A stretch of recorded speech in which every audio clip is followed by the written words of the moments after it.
right. My layers have grown out so much. I'm gonna do a little bit of face framing. I really should not be doing this because I don't know what I'm doing, but this is what I always do when I notice things are getting a little overgrown. I do not recommend trying this at home. I just take my blue scissors that I've had forever and I just start trimming up those layers a little bit. I've been doing this for like 6 years and I only layer maybe like the top from here up of my hair because I do not want it to get too thin looking or like thinned out. So I just start right about here and just blend it all the way down. Yeah, don't try this at home. I really should just make an appointment and go get it done professionally. Last time I went and got my hair done at the salon, it was actually really humorous because, you know, spent so much money and then came home and was like, I did not really like the end result. So maybe that's part of the reason why I just wing it and do it myself, which is probably not the best idea. Anyway, this is how we roll. Okay, but I wanted to give you all an update, how we're doing, how life is going now with 6 kiddos. So yeah, we're doing pretty well overall. We definitely have been trying to find our groove. That always takes a little while. I feel like every time you add a baby, just like figuring out life, it's always a bit of a learning curve. Every baby is different. I've never had like a truly difficult newborn phase. Like I've never had a baby with colic or anything like that. So I feel like the transition hasn't been terribly hard. Obviously, a little less sleep, getting up for night feedings and whatnot. But Edward is a really great, easy baby. And so I'm thankful for that. He sleeps really well. I think some nights I've been getting like 4-hour stretches, which has been really nice. Sometimes I'm literally waking him up, like, you need to eat. Mom needs you to eat. He's just a super chill little guy, really laid back personality. George has been warming up to him for sure. It's been so cute. He'll come up and pat him on the head and bring him cars and toys and want to share with him, which is so cute. Doesn't really want to hold him at this point, but he does get a lot closer than he did initially, so that's adorable. Okay, I think I've about butchered my hair enough. Doing my DIY layering. Yeah. I just always like getting those little fresh, you know, layers. I feel like it curls so much better. This works. Then I just have to vacuum up the floor. And I'm shedding for like the rest of the day. So yeah, life is going well. We sort of just jumped right back in with school, I think like a week after the baby was born. I feel like we just do better with routine. We didn't do the full workload right away. We just kind of eased back in. So I think we were doing like half of our subjects initially, and then have just slowly eased into where now we're back full swing of things. Now almost 5 weeks. Edward's almost 5 weeks old now. So it feels good to be back kind of in the groove of things, just because I feel like we all just function a little better with some routine in our lives. And so it feels good to get back in the swing of school and such. Edward is doing fantastic. The doctor said he's in the 99th percentile for weight, which he probably started out there being born at 10 pounds. He's already gained 4 pounds, so he's about 14 pounds now. He likes to eat. It's afternoon time. Everybody's in rest time right now. Sometimes we have some school overlap into the afternoon, and so that 1 to 3 window, I sometimes will be doing like one-on-one school help with different ones of the kids if they need help with certain subjects. I'll be grading grammar or things like that. I might show y'all a peek of some of the curriculum that we've been using. I feel like maybe one day I'll end up doing a whole like box curriculum, but for now I like being sort of eclectic. We've settled on Abeka History and Abeka Science. We did that last year. We liked that, so we're doing that again this year. Both of my older boys are in the same grade together, so that makes it easy. And then for math, we're using teaching textbooks. So we've liked that. We've been using that since 3rd grade. Spurgeon's in 5th now. Henry's about to enter 5th grade. I like how the lessons are laid out, walking you through each new concept. Lesson 90, improper fractions. In some fractions, the top number is actually bigger than the bottom number. Here's an example.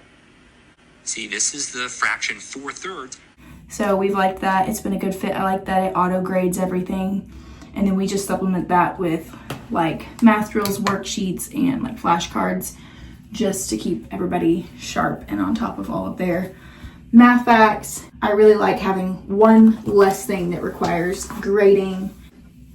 And then also, if they get a problem wrong, it will walk them through and show them where they messed up. So that's super helpful. In this problem, we're asked to subtract these two numbers. Now in the tens column, we have an 8 on top and a 9 on bottom, which means we'll have to regroup here. The 5 will become a 4. Then the one that we borrowed becomes a 10 in the tens column. 10 plus the 8 that's there is equal to 18, and 18 minus 9 is equal to 9. Every now and then I'll have to sit down and help them with something that they don't understand, but generally it's been super great and they've just been able to understand and do really well with that, and almost pretty much on their own. So that's been really nice. And then it emails me a report card every week. You have the option to reassign things if you feel like they need a refresher. We haven't really had to do that because it seems like they've been doing really well and getting really great grades with that. Something else fun, this isn't really necessarily school or whatever, but we had a friend tell us about Mark Rober's build boxes, and so our boys have been enjoying those this summer. We did the like one box a week for the summer, and so they really enjoyed getting those boxes in and building. Turns on the light there that shines through this wheel, and then that's how when you turn this one, it changes the color. There we go. Turn it on.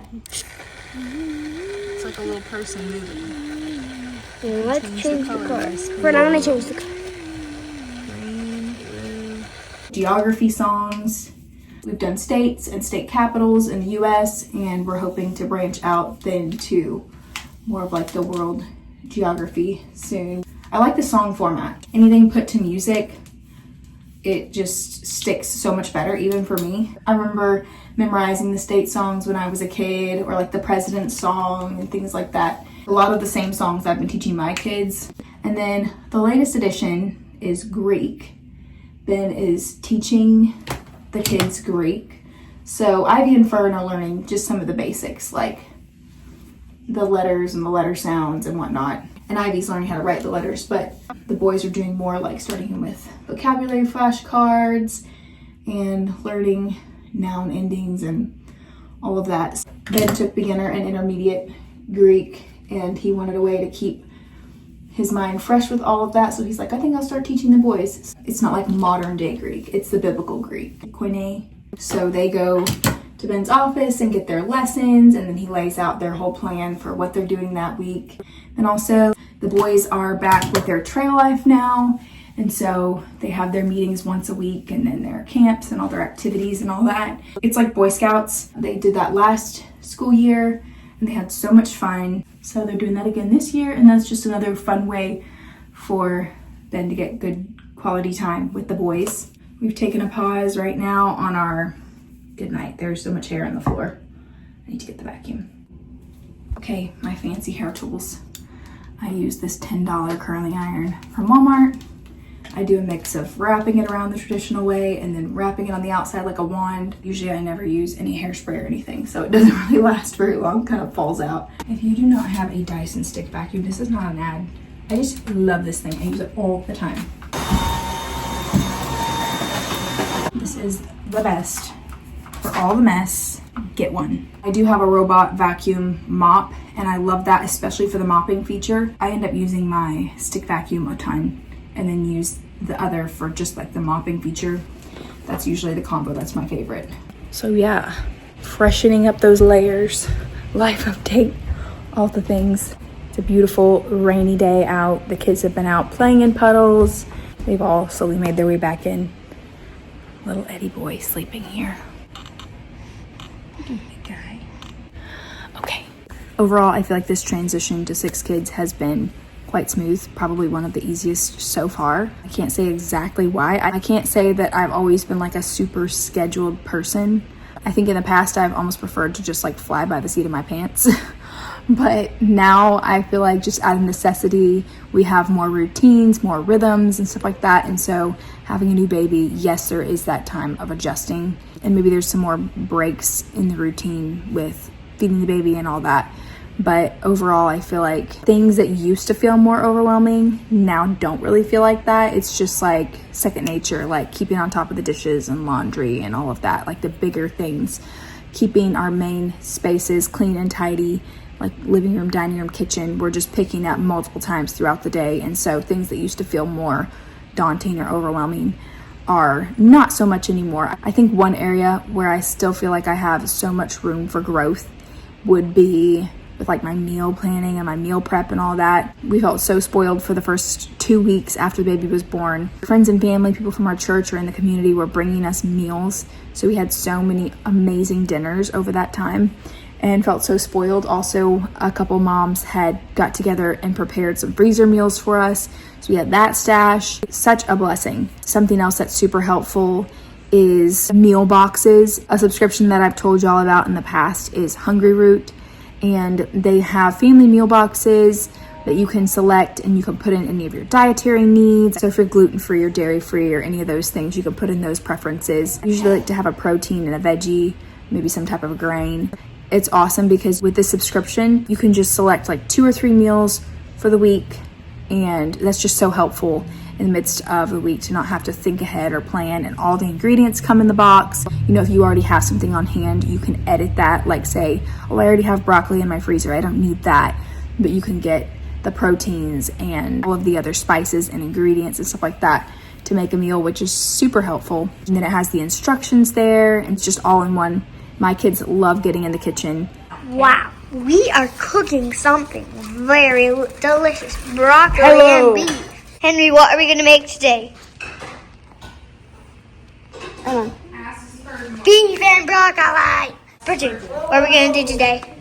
Beef and broccoli. Spurgeon will show us how he cooks it. Hey, stop. Let's see how you do it. Look at that. That's what you want to see right now. Spurgeon the chef is cooking. I don't want to mess with these because those are bad. Never mind about those. Making good memories, right, Mom? Yep. All right, Ivy, you're gonna scoop the rice. Okay. Get a lot for me. He's finishing up his schoolwork, and then he's gonna come chop these scallions after he's done. Hungry Root's awesome because it just takes out so much of the work for the meal prep. And then also it helps us to change things up. So I am one who tends to get stuck in a rut of making spaghetti 100 times, chili 100 times until people are like, I do not want to see another bowl of chili. With Hungry Root, it gets me out of that rut and just helps me to think outside of the box. It just gives me ideas for different things and maybe ingredients that I wouldn't buy, or just diversifying a little bit more so it's not just chili and spaghetti every night. Wow. Good.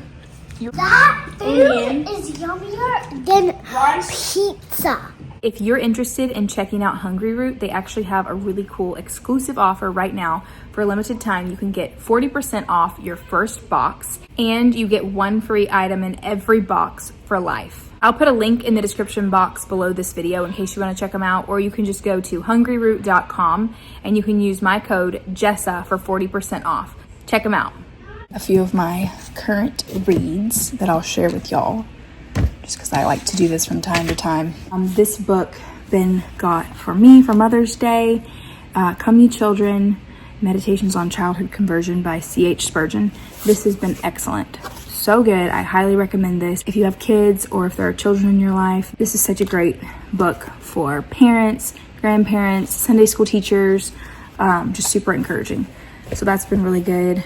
And then another book that I'm reading is The Cure for Unjust Anger. If you haven't seen these books before, there's a whole collection where a couple of guys have taken a lot of the Puritan writings and have put them in modern English, like just updated the language so it's more understandable, easy to read. They say like a 13-year-old can understand it. So I was like, that is the kind of Puritan book that I want to be reading. So Ben bought a bunch of these recently, and I've been making my way through this. I'm not far in. Really enjoying it. It's been super good, super helpful. And then just with like community and our church, I a group of us ladies from church are starting to read Disciplines of a Godly Woman. And so we're going to be meeting a couple times a month to go through this together. So I'm super excited for that. I actually really need to read it because our first meeting is next week and I haven't even dug in. I'm supposed to be reading the first 2 chapters. Oh, also in October coming up, I'm super excited for another book study that I'm going to be hosting here. If y'all know the name, M is for Mama. She's on social media. That's how most people know her, M is for Mama. So Abby's new book has just come out and I'm super excited for this. I've done book studies with her other books, M is for Mama and Hard is Not the Same as Bad. Just having a group of ladies into my home, maybe like 5 weeks in a row. We just read through the book and then gather and discuss whatever things stood out to us. So that's been super fun doing that with her other books. And now her new book, the title is You Bet Your Stretch Marks. That has just been released, and so we're super excited. We're going to dive in with that, just some ladies in the community and some from our church, and read through that. And so that'll be really fun to do that this fall. Ooh, we're back into our piano lessons. The kids have been loving doing piano. My 3 oldest are doing that again this semester. Last school year we were focusing a lot on learning note reading and all that, and the teacher's trying to focus more now on playing by ear for a bit. So they've been really enjoying that, like listening and then trying to pick out the notes on the keyboard and stuff. So that's been fun for them. I feel like that has been a weakness for me because I learned really well how to read notes, which is awesome, but I wasn't as good on like the creative side of like playing by ear, like hearing something and being able to pick it out and play it. And that can be really helpful if you learn that early on, just to know like how to hear it and then play it and then add in chords and stuff like that. So I'm excited that they're getting a little bit more of that training and that foundation. Since our piano teacher wasn't teaching over the summer, we signed our kids up for Voteberg Music Academy. So if you're not familiar with what that is, it's online music lessons. They have lots of other instruments on there too, like ukulele and guitar and fiddle. And the cool thing is if you pay for a subscription for one thing, you can use it for every member of your family. So we paid for piano lessons for our kids, and one subscription, all 3 of our kids were able to use those lessons. And so that's really awesome, especially if you have multiple kids, you're getting more bang for your buck there for sure. If you don't have music teachers in your area, or if you just want something that is a little more flexible that you can do from home on your own schedule, I would definitely recommend checking out Voteberg Music Academy. My kids have had violins for years. I got them when the boys were probably like 3 and 4 years old, because I always had violin lessons growing up and I really want them to have that. But so far we haven't found a violin teacher for them. So I don't want to max out our schedule with too many things, but at some point I think I do want to circle back and check out Voteberg Music Academy's violin lessons, because I think that would be really fun for them and something we can just do from home, which would be awesome. Okay. For grammar, we started using this Easy Grammar for Spurgeon last year. So he's almost done with the 4th grade, about to start in 5th grade. And then Henry's going to start it on this 4th grade pretty soon. I really like it. It's just very straightforward, you know, starting with prepositions, memorize a list of prepositions, and then you just move through with all the parts of speech, verbs, nouns, pronouns, adjectives, all that. Another big part of our grammar is we incorporate tons of songs. And so I've pulled just a random collection from online, like Classical Conversations or Shirley English or whatever. My husband grew up with Shirley English, so he has a lot of those jingles memorized. Oh yeah, just other random ones. Like I'll just look up Ivy's singing Amazing Grace with her own words back there.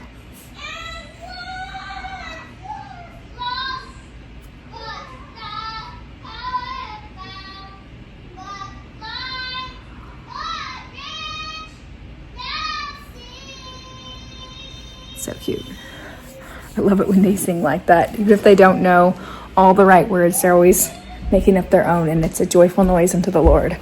Okay, so I'm going to show you some of our grammar songs. This wall looks so messy. Here's like our pantry cabinets and then the whole side here. Okay, so we have all of our grammar songs and everything over here. President's song, and so you can see I've just stuck them up here. Like we have our skip counting songs and planets and adverbs, prepositions. This is really great.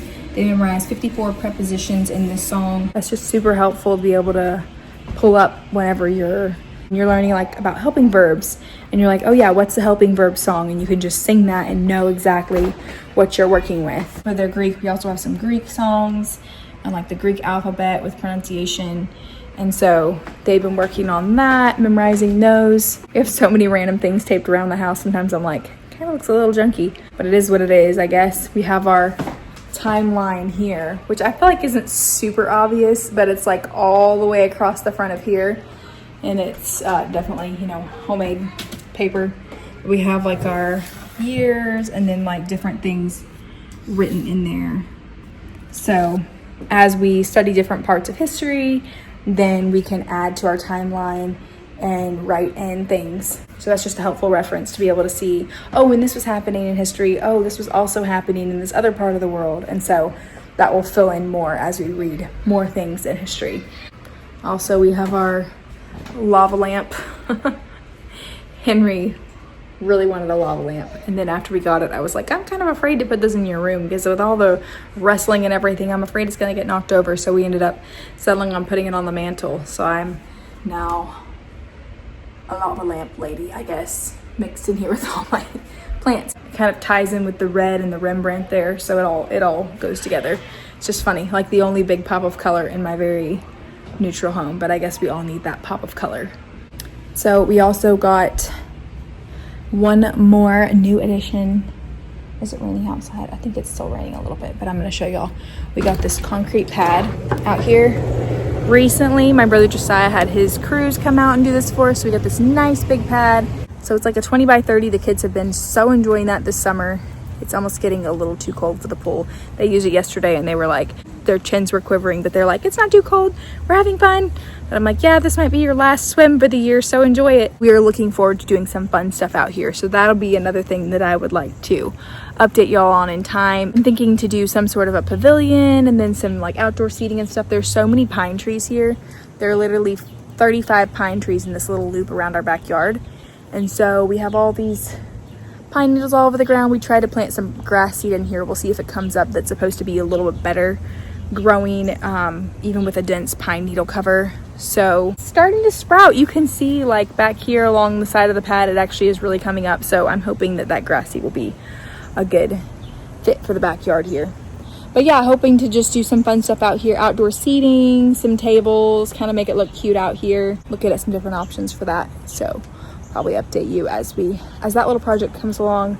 But this pad has been so fun for the kids to be able to do their chalk and have their swimming pools without getting like all the dirt and mud and grass and pine needles in there when they're swimming. So they've enjoyed that this summer.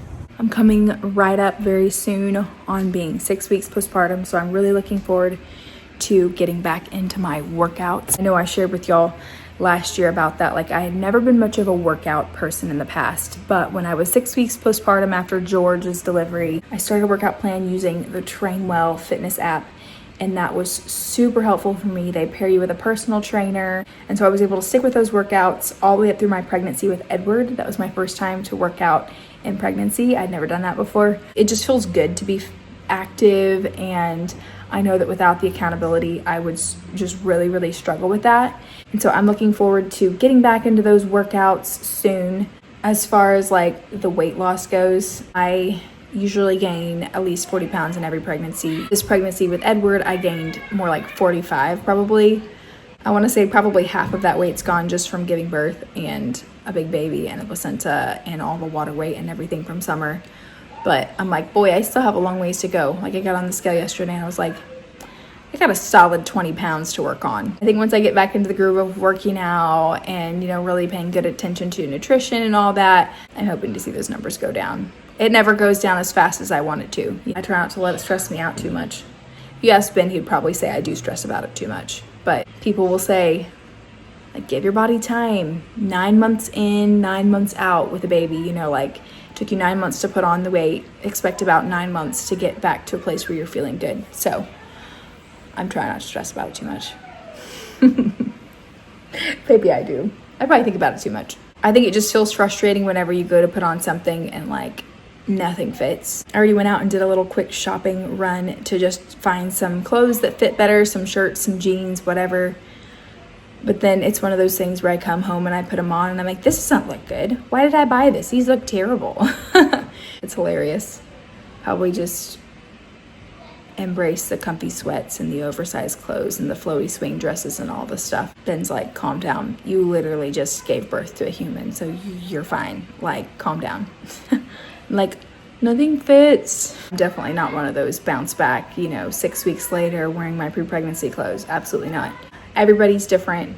Everybody's timeline's different. Being older is different too. I said this before. This was my first pregnancy working out, and yet I gained more weight. I would have thought I would have gained less weight. I want to assume that's muscle. Probably not. Yeah, so that's about it. I don't really think I have anything else to say. We're doing well. Baby's doing well. We're all adjusting well to this new season, and praying that it continues. Oh, and about the baby wall. I got the greatest suggestions from some of y'all. My predicament was I didn't buy another frame to match, and they don't sell this frame anymore. And so somebody suggested, since it's 2 boys, 2 girls, and then 2 boys, somebody said just repurpose one of these frames for Edward and bump it down, and then get 2 different style frames for the girls in the middle. So I think that's probably what I'm going to do. That was a really great suggestion. Did not even cross my mind until I read that. And several people said that. And I was like, that is so smart. So the girls are probably going to get their own little variation of frames there that maybe, I don't know if it'll be still black, or like maybe I'll go with gold or something a little bit different. So yeah, thank y'all so much for your help on that. That was super helpful. Great suggestion. Well, it's been fun giving y'all a little update, and I guess I will catch you next time.